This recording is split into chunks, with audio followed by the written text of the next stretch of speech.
Check, check, 1, 2. Hope you like a little country, some rock and roll and blues, 'cause we sure love playing for good people like you. Let me know if you can hear me. Check, check, 1, 2. Welcome to Music Local and Sustainable, the radio show that features discussions with and the music of local musicians. I am your host, Dave Lake. Tonight we have the rapper Lady Valore, with whom we'll talk about music, but knowing her music, we may get into politics as well. Welcome, Lady Valore. Thank you for having me, Dave. I'm really excited to be here tonight. Tell us a little bit about your background and how you got into rap. When I was really young, I would perform in plays. In high school, I got really into Shakespeare. I would memorize a sonnet a week and a modern poem, and I would perform at open mics around town, and I would compete in Shakespeare competitions. I got like third place in Georgia, all of Georgia, when I was in high school, but it was just fun for me. And then I just started writing my own poetry. I became so inspired by the poems I would read and I would recite that I started writing my own. And one poem for me that really sticks out is America by Tony Hoagland. And it's one of the pieces that really shaped me and kind of projected the path I was going to go on in a weird way. Do you mind if I spit it? It's a really good. Go ahead. Yeah. So it's about a teacher and a kid in the classroom. So then a kid with blue hair and a tongue stud says that America to him is like a maximum security prison whose walls are lined with Radio Shacks and MTV shows where you can't tell the show from the commercial. And I'm wondering if this is a legitimate category of pain, but then he says that even when he's driving in his Isuzu Trooper with his gang of friends, letting the rap music pour over them like ball-peen hammers and boiling jacuzzi water, even then he feels buried, suffocated alive in the thick quilt, in the folds of the thick quilt that is America. And I'm wondering if this is some spin doctoring to get a better grade, but then I remember when I stabbed my father in my dream last night. It was not blood, but money that poured out of his wounds, bright green $100 bills spilling from his body. And this is the weird part. He gasped, "Thank God, those Benjamin Franklins were clogging up my heart. Happily now I perish, freed from what had kept me from my liberty." Which I knew it wasn't a dream because my father doesn't speak in rhyme couplets, but then I remember what Mark said near the end of his life. He said, "I was listening to the cries of the past when I should have been listening to the cries of the future, but how could he have imagined hundreds of channels and 24-hour cable and what kind of nightmare it is when you're driving on your pleasure boat while bright green billboards are rushing past you and there's twisted faces on the surface of the water, and yet it's your own hand which turns the volume higher?" America by Tony Hoagland. It's very nice. And so that was an inspiration. I would perform that a lot, and I think it got me thinking a lot too, just speaking how you feel in your environment. If you feel some type of way about something that's going on, just writing about it. And I could definitely tell that he'd experienced that or felt that. Just like feeling suffocated from money, like his dad. Once all the money's gone, he can breathe again. I really like that imagery. It's cool. When I stabbed my father in my dream last night, like that's so out there, it's so crazy. And so you moved then from recitation into rap. I was dating this guy and I was living in Atlanta. I grew up outside of Atlanta in Kennesaw, and honestly, a lot of my friends got into drugs, and they got into really hard drugs. They got into heroin, they got into stuff like that, and a lot of them were dying. And so I left and came to Savannah, went to Armstrong, and it's like a lot of kids party in college. I got my act together, kind of, but I was still seeing this toxic person, and they left me kind of with no warning or clue. And in my desperation, in my sadness, in my loneliness, I started writing and I started rapping. My friend he's just like, you speak so fast, you should just rap. And I messaged my friend Dirty D's in Atlanta, who's a producer, and he gave me 3 beats. And I sat on those 3 beats for a while. My girlfriend Nikki, her boyfriend Blake with Broken Style Records, he was like, you're really comfortable on the mic. Why don't you come over to my studio? We recorded Reel to Reel, my EP. And I did all of it, every song in one take, except with some layers. And those were all one take because I just knew it. I really worked towards that. I've been doing this for 2 years now. I've been rapping for 2 years. And now I'm going back to spoken word. Like, it's been a rush, and I've been on 4 tours. I've released 4 projects. But I think rap can get really competitive, and there's a lot of egos in rap and hip-hop. And don't get me wrong, I love hip-hop and I love rap. But I think it'd be really nice to just be spoken word, just my voice. Nothing else to really critique on. You can't really say, oh, I don't like the music or that. It's just the words. And I think it's going to be even more powerful because of that.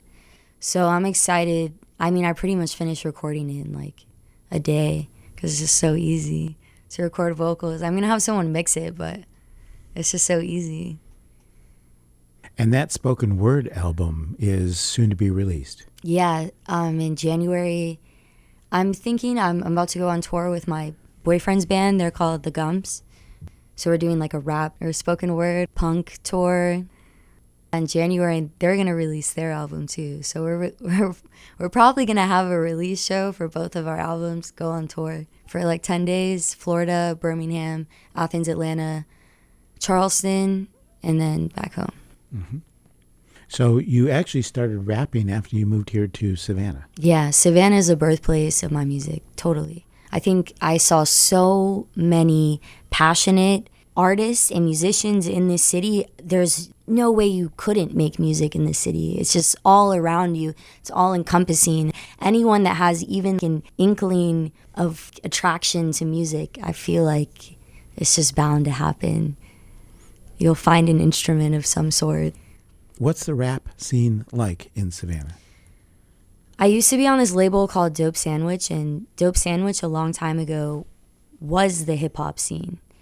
And they had a whole crew of people, like 10 people, and it was all guys. I was the first girl to be on the label.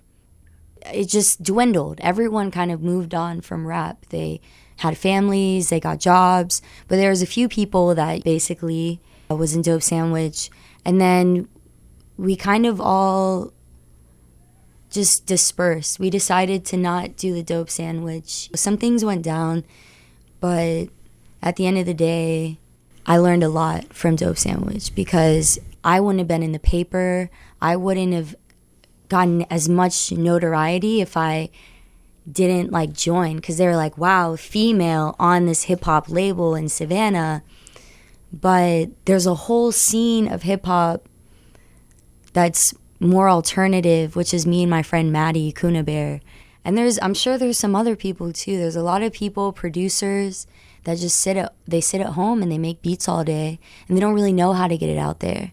They don't know how to self-promote, or they're kind of scared to put it out there. Sometimes you meet these people, and I kind of feel like I'm a catalyst. I kind of help people start doing it. And so meeting producers, I'll tell them, hey, like, let's work together. I'll spit something on this. You have your name on it. My name's on it, and we both profit from it. But as far as features go, I would never charge someone to have me on a song. I don't know, music for me is just very much my gift to myself and to everyone. I really like my last CDs I gave out for free. In Europe, here, I just ran out of merch. Like, I always pay my artists, like visual artists, stuff like that. I make everything. I've had a few different labels. So after Dope Sandwich, I left Dope Sandwich. I released my second album with Bomb Shelter Records. And they were a thing for about a year. And they had Kyle, Culture Vulture, Coy Campbell is Nightingale News, Generation Pill, and then me. And after Dope Sandwich broke apart, I asked my best friend Danielle, who ran Bomb Shelter Records, which used to be a house venue, turned record label once they couldn't have shows anymore, because that kind of happens. But they put together my CDs, and that was really cool. And they really helped me out a lot. They made like invitations for my shows. I never signed a contract, but it's nice to have a label because they help you make merch. What, were you the only rapper on the label? Yeah, I was the only rapper. I think other than Basically, I'm probably one of the more known rappers in the area. I don't really know how it happened, but they put me on the cover of Connect, and that's when it kind of all hit me. It was like, wow, okay. And it was right before I left for Europe, and I wasn't sure if I was coming back to Savannah, but I don't know, that it kind of like stamped that I was going to be here for a little while longer, because it was just so much love. I got so much love from Savannah, from my city. Even coming back, everyone's so like, I'm so proud of you. You went to Europe. You just did it all by yourself. And I don't know, Savannah is just, it's my home. Even if I move away, like, it's my musical home. I was curious, is there much of a live rap and or spoken word scene here in Savannah? Spitfire. I used to be with Spitfire. That's really where I started. I would perform with Spitfire in bars. My first time I had bar shows, I played at Barrel House and Hangfire in the same night. And it just happened. That was the party for Sulphur Studios. AJ, who works with Sulphur Studios, he produced the beat. Me and Fuji were rapping, and that was at Hangfire. That's so crazy. Yeah, those were my first bar shows, and from there, the ball just kept rolling. We would perform at Savannah State. Spitfire is such an amazing, amazing group. Marquise is so inspiring. Who runs Spitfire, Bach, all of those people. People pay to come see spoken word because Muse Arts Warehouse is an amazing space. It's every last Saturday of every month is Spitfire Saturday. And when I first started out, like, that was my family, that was my team. And they were so uplifting. So going from that to Dope Sandwich was hard because there was a lot of ego in Dope Sandwich. And it kind of felt like every man for himself. Bomb Shelter was really good, but then Bomb Shelter broke up. Like, all the whole Bomb Shelter, the house broke up. And so then I met my friend Maddie. And this guy, Matty Das, Kuna Bear, he has created 9 albums and just recently started performing. He had 9 albums and then met the right people and was able to get a house show. And from there, after I saw him perform and I saw how humble he was and how sometimes you can just immediately just like feel the character of someone, and you can see it, you know, through their actions and through what they do. And he's about the music. He's not in it for the ego, money, fame. He's in it because he loves it. He just churns out music like no tomorrow. He's released 3 albums in the past 2 months. It's just, he is always creating. And so I reached out to him. He had a label that was just kind of a dream, and it was really only him on it, that he called Beartooth Collective. And I said, hey man, do you want to release my next album? Because I'm all about bringing people with me. I'd rather be with other people than be completely alone. So Maddie has such a good spirit and so much love, such deep lyrics. He live mixes his set through a mic, and he's just so talented. That's the new age of rap, is just mixing your beats live and mixing your vocals live. And he does the craziest live stuff I've ever seen in my life. And he just sit in his living room and do it all day. I just think about how many other people are out there, geniuses just creating all the time, that want to get their voice heard but don't know how. Beartooth Collective, we're really tiny and small, but we got a lot of heart. And that's just kind of how I like it. It's just very DIY, low-key, nothing too crazy. Tonight we have the rapper Lady Valore. You got started with Shakespeare, Yes. which makes sort of sense because you have a rap about Shakespeare. Yes. Did you listen to it? Yeah. Yes, it's written in my iambic pentameter. I kind of brag about it in the beginning of the song. What's funny is Do Savannah didn't like that song. Josh, I love him, and I'm glad he was honest. I really enjoy when people are honest and tell me, like, hey, that wasn't my cup of tea. Yeah, he's like, I love the whole album, but this song is so kitschy. And it is. It's literally was my dream. When I started rapping, I said, I'm going to rap in Shakespeare. And I did. I wrote that whole poem in my iambic pentameter, and I loved it. I love that poem. Can you share that with us? Yes. 'Tis true, thou shalt not make thy phone a god, yet thou dost delve into the catacombs. Behold, one must find comfort in thyself. Twitter, Instagram, Reddit, or Facebook. Apps shall not begin to replace true love. Log into your own mental inner nook. Delve headfirst into imagination. There you shall find the magnificent key. Unlock creative passion from within, and newfound peace will help you to just be. Happiness is not a substance, darling. Love is the essence to soulful seeing. Like, love is the essence to soulful seeing. I'm just being honest. And the beat goes, dun, dun, dun, dun, dun, dun, dun, dun. He sampled Bach for that beat, which I thought was awesome. How many people do you know rap in iambic pentameter?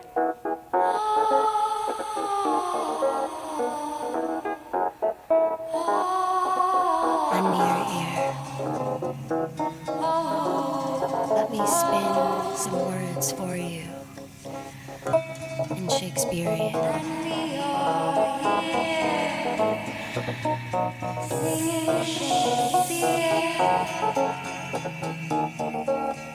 "'Tis true, thou shalt not make thy phone a god, yet thou dost delve into the catacombs. Tear thy eyes from the internet's facade. Existence is not found in an iPhone. Behold, one must find comfort in thyself. Twitter, Instagram, Reddit, or Facebook. Apps shall not begin to replace true love. Log into your own mental inner nook. Delve headfirst into imagination. There you shall find the magnificent key. Unlock creative passion from within, and newfound peace will help you to just be. Happiness is not a substance, darling. Love is the essence of soulful seeing. Love is the essence to soulful seeing. I'm just being honest.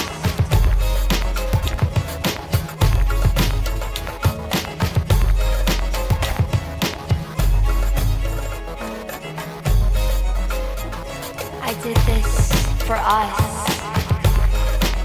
It's about upliftment.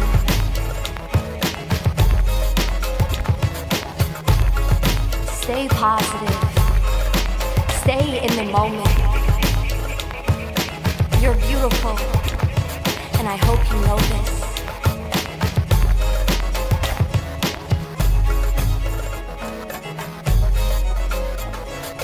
Happiness is not a substance. Love is the essence.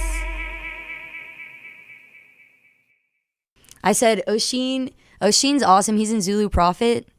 He also goes by Obama Bo. That's his electronic name.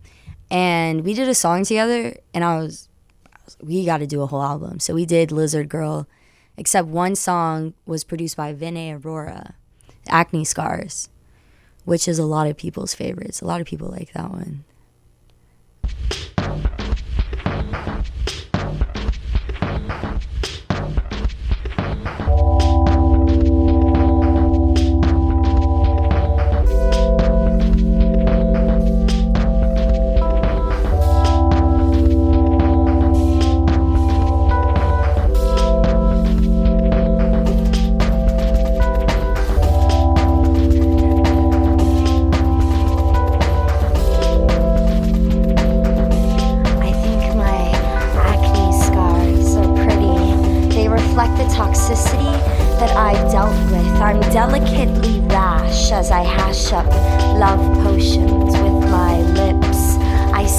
death to these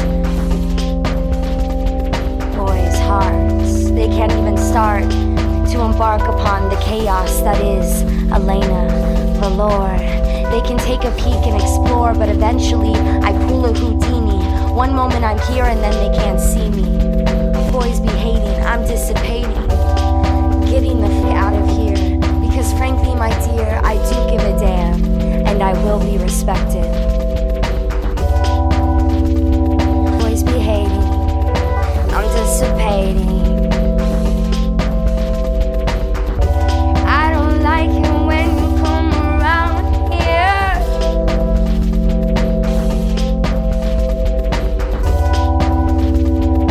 Annoyingly chirping negativity. Boys be hating, I'm dissipating. Boys be hating, I'm dissipating.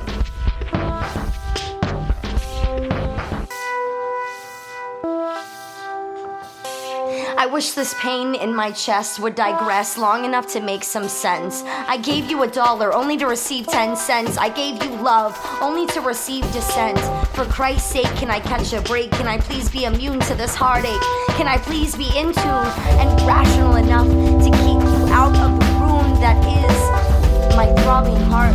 Makes me sick to my stomach cause I put up with too much. Two star-crossed lovers, two bees never meant to hover together. Boys be hating, I'm dissipating. Boys be hating, I'm dissipating. Won't you get out and leave me be? I don't want your testimony of life. I don't wanna cry anymore. Don't wanna cry anymore. You've got tokens of hearts broken, sunken, and you've spoken spindles of lies contrived to tie me down and hinder my heart grows thicker. I'm much better than this. I can dismiss and cut through your threads and sink into my own abyss. Ay, boys be hating, I'm dissipating. Boys be hating, I'm dissipating.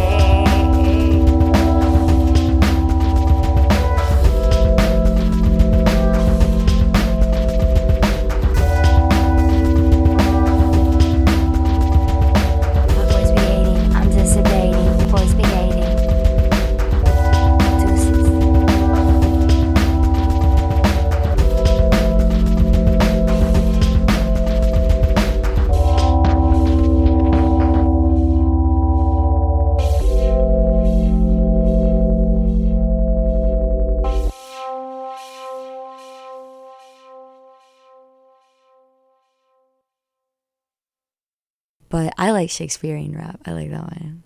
This guy found my music in England.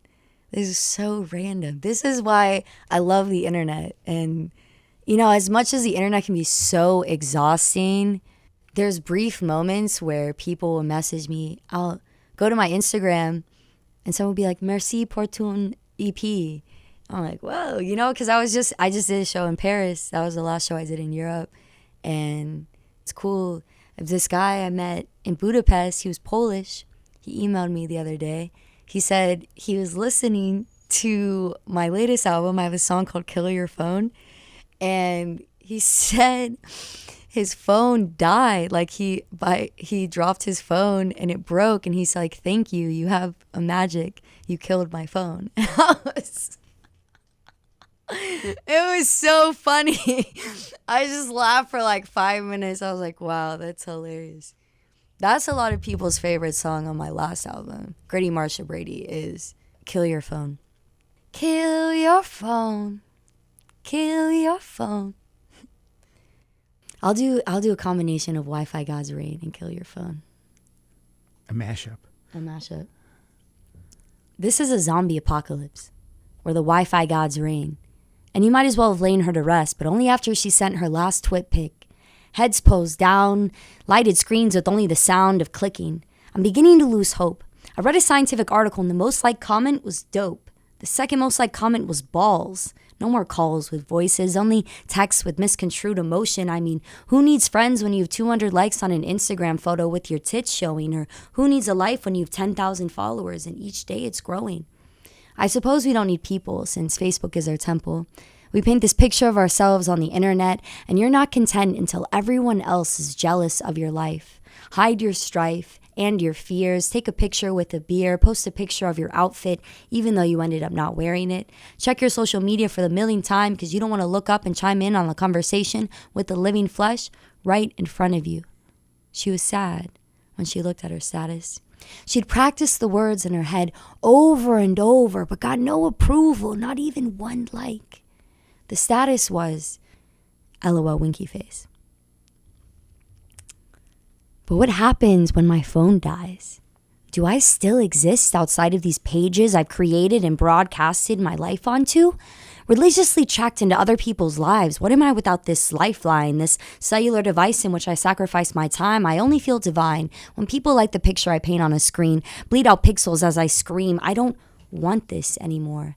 I want to explore the world around me, be completely checked out and free of the miscellaneous apps that mostly distract and counteract from productivity. Feel the relief of silencing my thumbs. As I tune out the disease technology can become. Hum a tune as I become in tune with my surroundings physically instead of virtually. Scrolling in and out of apps with skill, killing time via clicking. I can't stop clicking, I keep clicking, drumming up emotion like it's substance to sell. There's some reluctance in my head, can't you tell? You tried to spin me in this web. I ebbed away, feeling the gray surfacing, turning into magenta, then to raspberry, then to gain green. I've seen you in the bars, searching for something, anything. Not satiated with the drugs or the fake hugs. Did you get your degree? Did you get your degree, darling? How does it feel? Are you more enlightened or the same? Do we measure ourselves in debt or in the taming of the heart? Where does one even start? Kill your phone.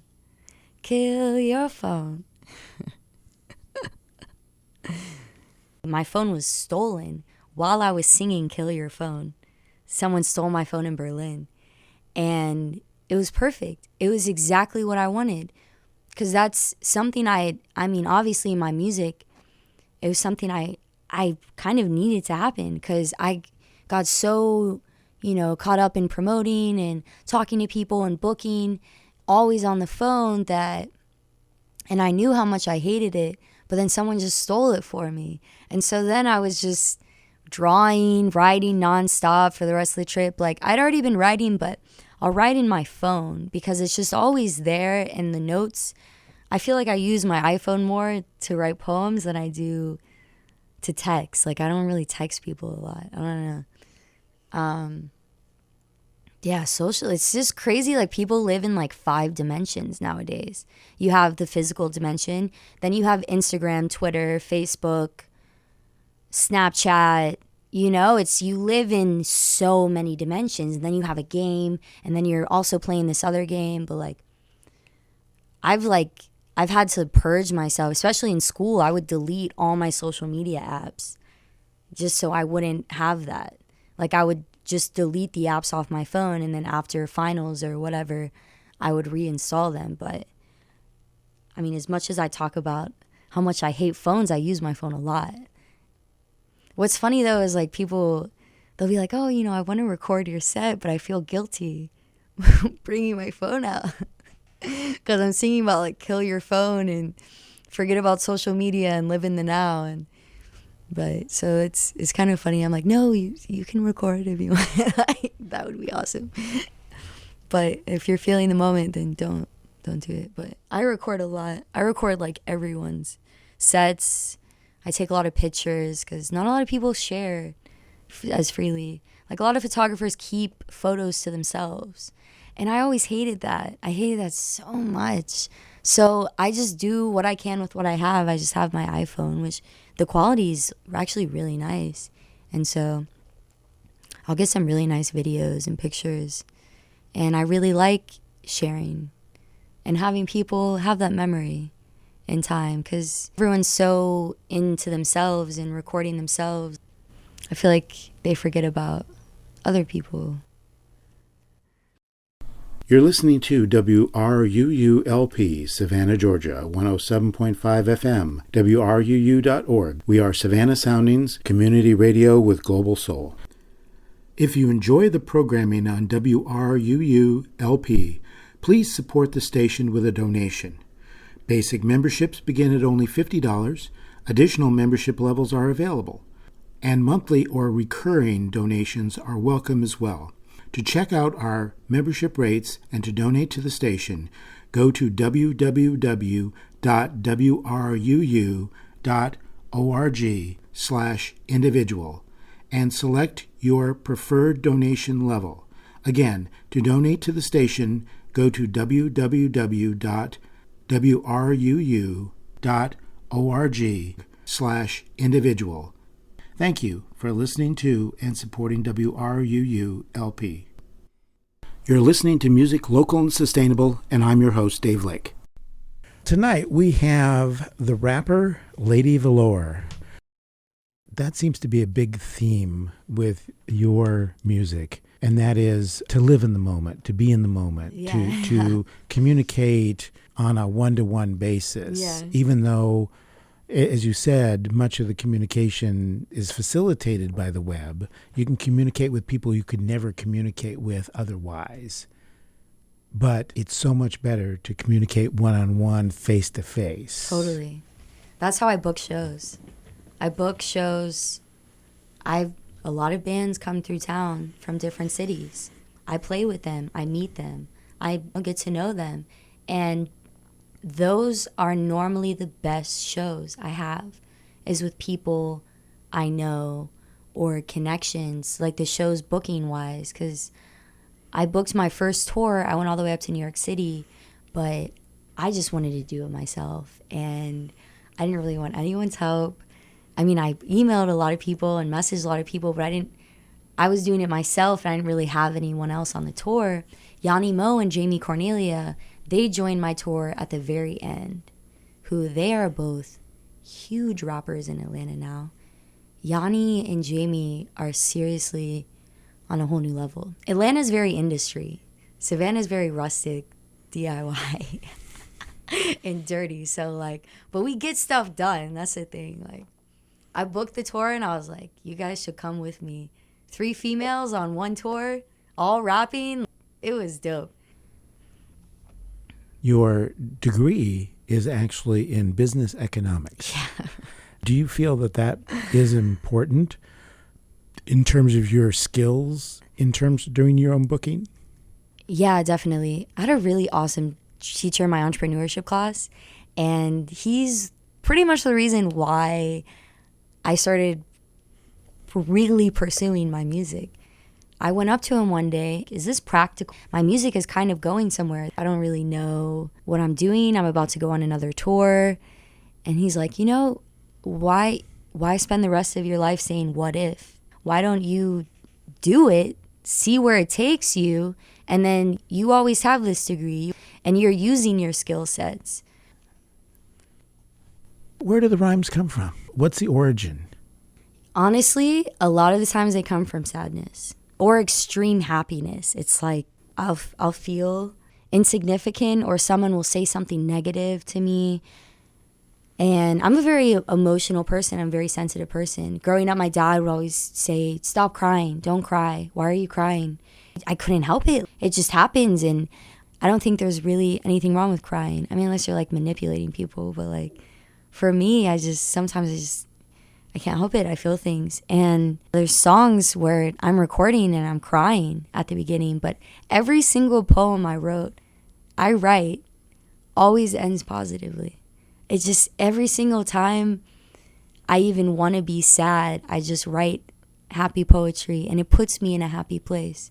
Every time I'm having a bad day, I spit one of my poems. When I'm spitting my poetry to other people, I'm also talking to myself. So one person asked if I was a witch, if I was Wicca, because which I found out through her, I'm not, but I found out through her that Wicca has to do with spells to basically just things that you chant to yourself to make you feel better and to make you feel complete. Kind of saying things to yourselves makes you believe it, like that poem. Even if you feel sad, it's going to work out no matter what. I was in Croatia in the middle of nowhere. The bus broke down. They couldn't get our luggage out because the bus was broken down.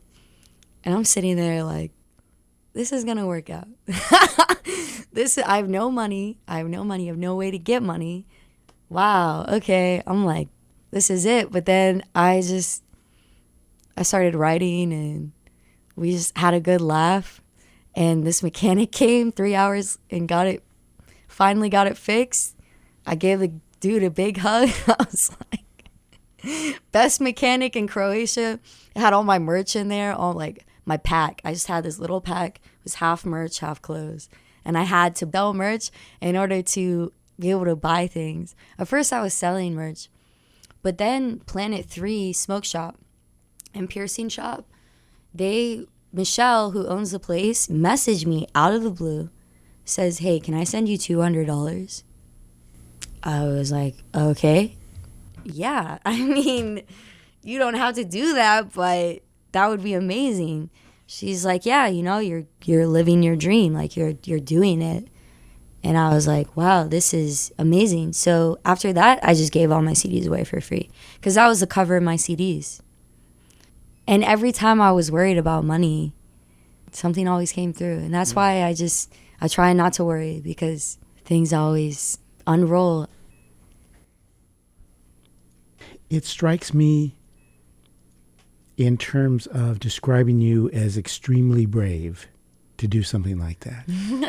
People say that all the time. I guess. I mean, I was on tour in New York. I was in New York City.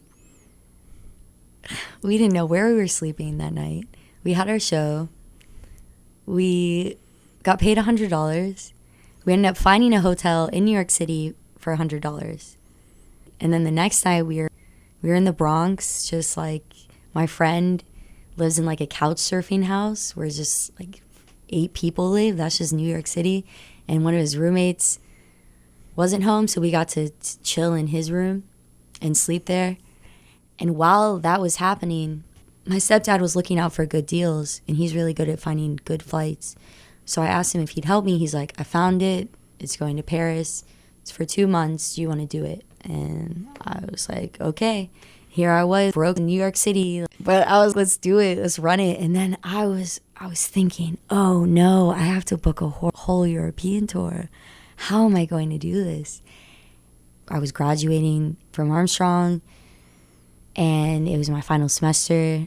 I was performing all the time. I was working full time. I was doing a lot.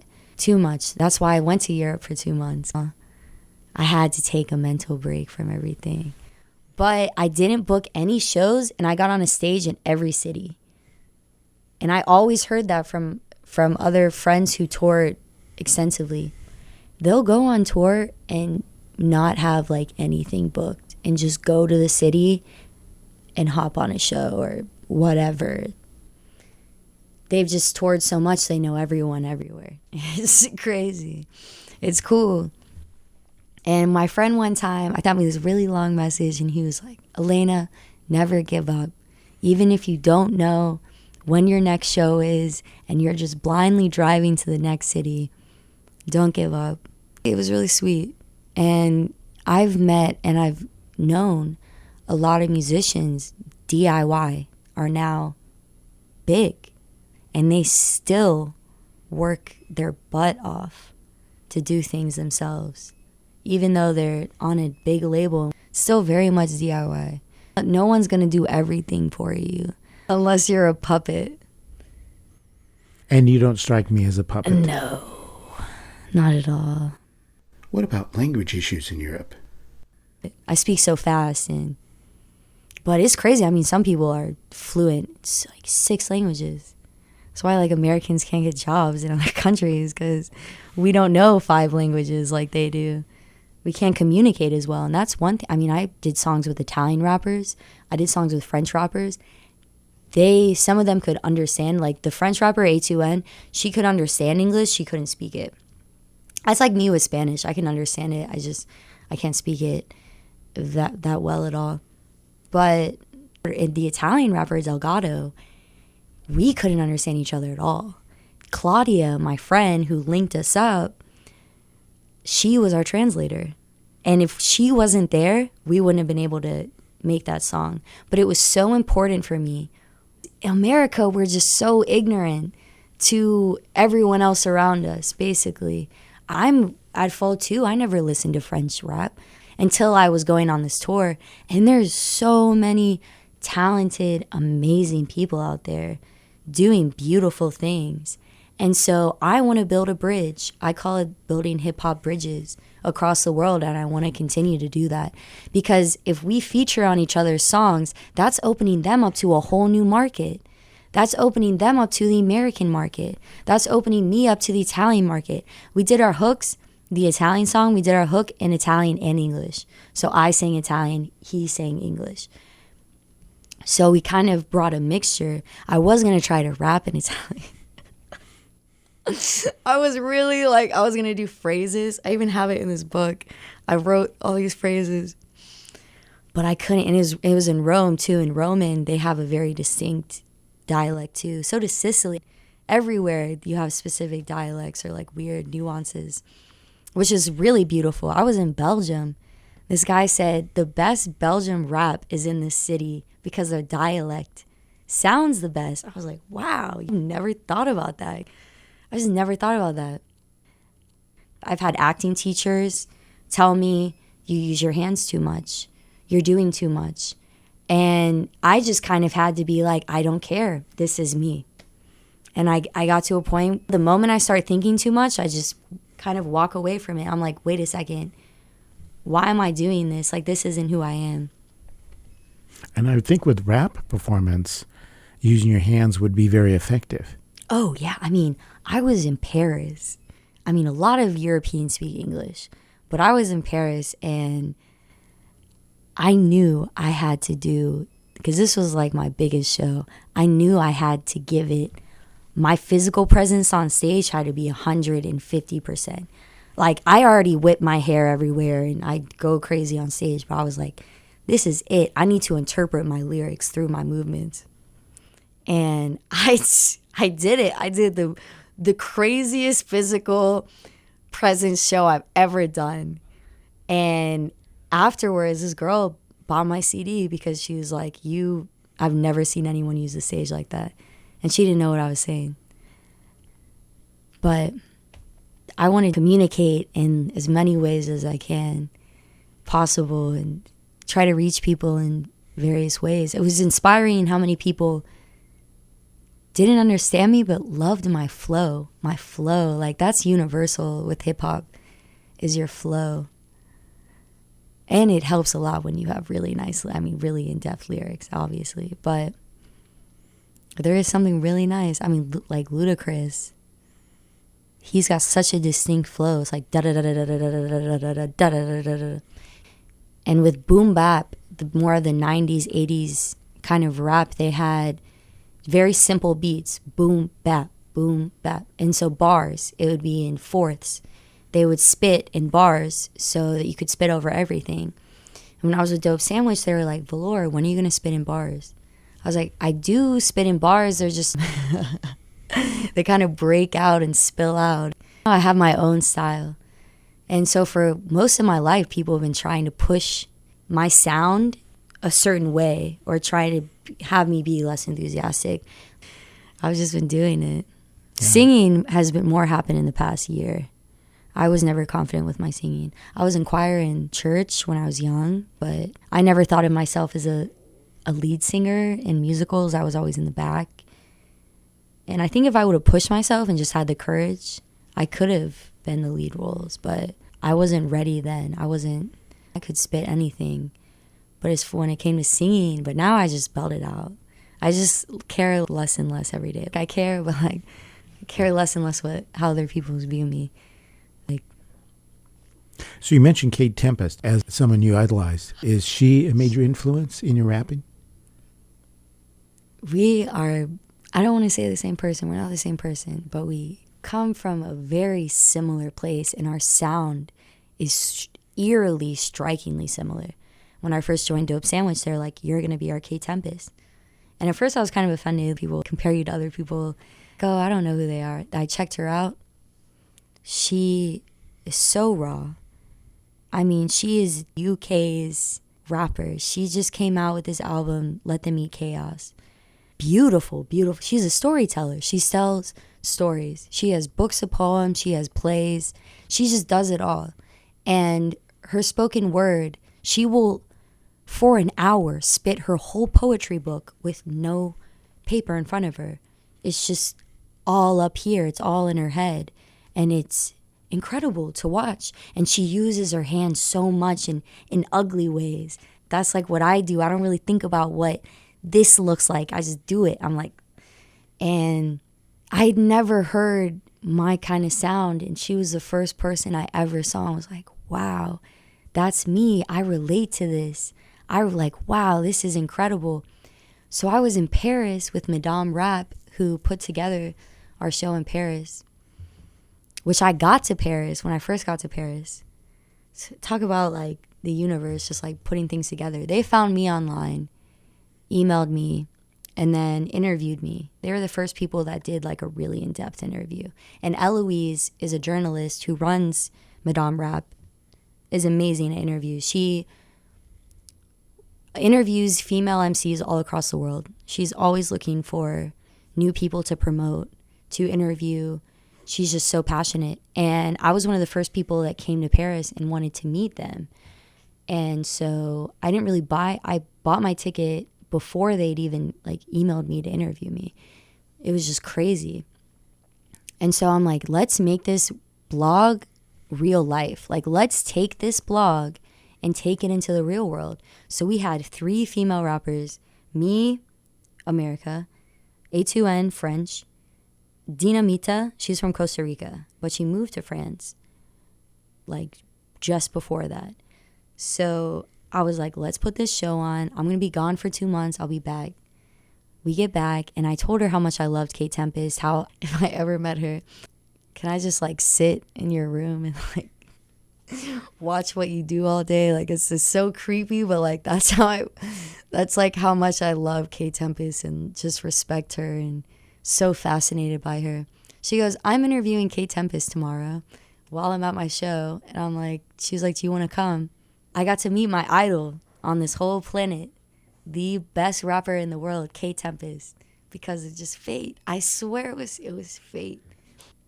I start crying. I go out into the street. I'm playing my drum. I'm singing. I'm so happy. I'm just going nuts. Someone videotaped me from a 2nd-story building, and they were like, oh, just a normal day in Paris, me hopping around. Someone tagged me in the video, and they were like, Lady Valore. I was like, whoa, this is so weird. This is my last day in Europe. She happens to be in Paris for 1 day with her label. She's about to release her album, Let Them Eat Chaos. She's about to go on a huge Europe tour. I'm sitting in the lobby waiting for her, and I watch her walk in, and I froze. And on the way there, I was crying. I was laughing. I was pacing. I got there 30 minutes early. I was just freaking out. I figured out what I was going to spit to her, and that kind of calmed me down. So I was there for the interview, and I knew, don't speak. Don't speak. Let them have their interview. Business is business. I'm a guest. I had to keep reminding myself. As she's talking about her experiences, she talks about how labels don't matter. Like, I hate genres. When I was younger, I wanted so badly to be recognized as a rapper, and now I don't really care. I don't. Like, I'm just me. I'm Valore. I'm Elena. And to hear her say that, and Dom Rap, they're all about feminism, and they're like, how do you feel about feminism? She's like, well, I mean, I believe in the equality of people. She gave all the proceeds to her last book of poems to Syrian refugees. She's just a beautiful person. So I'm just sitting there, and I have my CD, and I put hearts, and I put for Kate Tempest, love Valore. I put my email. I said, if you are ever in the East Coast, please come to the East Coast, first of all, because she just drops so much knowledge and so much beauty in her words that I think it would be really good for the people to hear, especially right now. And I spit her my poem, and she really listened, and she liked it. And I was telling her, I was like, every time I wanted to give up, you would come out with something new. And I started crying. I'm like always crying. And she's like, oh my gosh, come here, give me a hug. We hugged. we took a picture together, and it was just so beautiful to see how human she is. I mean, and I always knew that because I could see it in her work. But when you meet someone and you just see how simply they are, and she's actually a really shy person, which blew my mind. And she was like, yeah, I'm going to hit you up if I go to the East Coast. I was like, yes. I was like, yes. Yeah, it was the best moment of my life. And then I came back to Savannah and there was a hurricane. And I was like, whoa, reality check. It was like I was in dreamland. Did this really happen? People were like, how's Europe? I'm like, hurricane's coming. I can't really articulate anything that just happened. So what's been interesting is recording these poems now after the fact. Because every day, I mean, almost every day, I'm in a different city and experiencing new things. And, you know, one moment I would get really used to the flow of a city and then I just leave and go to the next one and press reset. And it can be a bit overwhelming, but I also got to meet my family in Sicily. I got to fill in the family tree. They didn't know like any of the American relatives. Like my grandpa was born in Sicily and my great grandma, Valore, is Italian, Sicilian. So they treated me like family and it was beautiful. Sicily is one of the most beautiful countries I've ever been to in my life. When you went to Paris, you actually had communicated with them before you had arrived there. Yeah. Well, after they interviewed me, I said, hey, I'm going to be flying into Paris. I didn't even know if they were based in Paris. I took a wild guess. They were. And I hit her up. She was like, let's grab drinks. She was like, oh, madame. She was like, we don't meet the actual rappers in person. You're like the first person we've met. So I really pushed them. Let's make this show happen. And that was something I had to look forward to at the end. But in the meantime, from A to B, from the beginning to end, I was just searching for sounds. And I never put any pressure on myself to try to have a show. I would just be in the right place at the right time. I was in Hungary, Budapest, and they had a whole scratch DJ competition with all of the scratch DJs in Budapest. They had Hungarian rappers performing after. They let me perform, and it was just so cool. And they're playing all American music. I'm in a club in the Czech Republic, and they're playing rappers from Atlanta. And I'm like, where am I right now? Like, what planet am I on? This is so weird. It was weird. And so, but it's also refreshing too, because you know that you have like a viable market for your music, even though it's English. I was in Berlin and they had an open mic. I saw 7 different languages rap, and it was the most inspiring thing I've ever seen in my life. It was Dutch rap, Russian, Italian, English. I was one of the only English rappers. Just German, of course, we're in Berlin, and more Swedish. Like, I don't even know. It's all, those are good people. Good people everywhere, really. I never felt in danger. I was traveling alone. I feel more danger in Savannah, honestly, than I did anywhere in Europe. This is a violent city. Ode to the 912 just talks about how beautiful yet torn up and scarred and gouged and ripped apart Savannah is at the same time.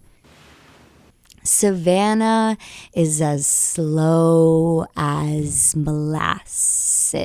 We're all trapped in this slow, sultry swell. The elderly sit on their porch and dwell on the humidity. We're rooted to the sound like the oak tree, and I don't think I'll ever break free from the hypnotizing dripping of the Spanish moss. Your forehead has a gloss of sweat as you tell me your past regrets, how you took a bite of the sweetest of all the Georgia peaches and she left you in pieces, bikes crammed in hallways, the church is always ringing every Sunday. There's enough steeples here to repent every sinner tenfold, I'm told. However, my sanctuary is the swamp, how it never fails to haunt my bones. There's this dark undertone resonating through the streets. If you listen carefully, you can hear history's heartbeat.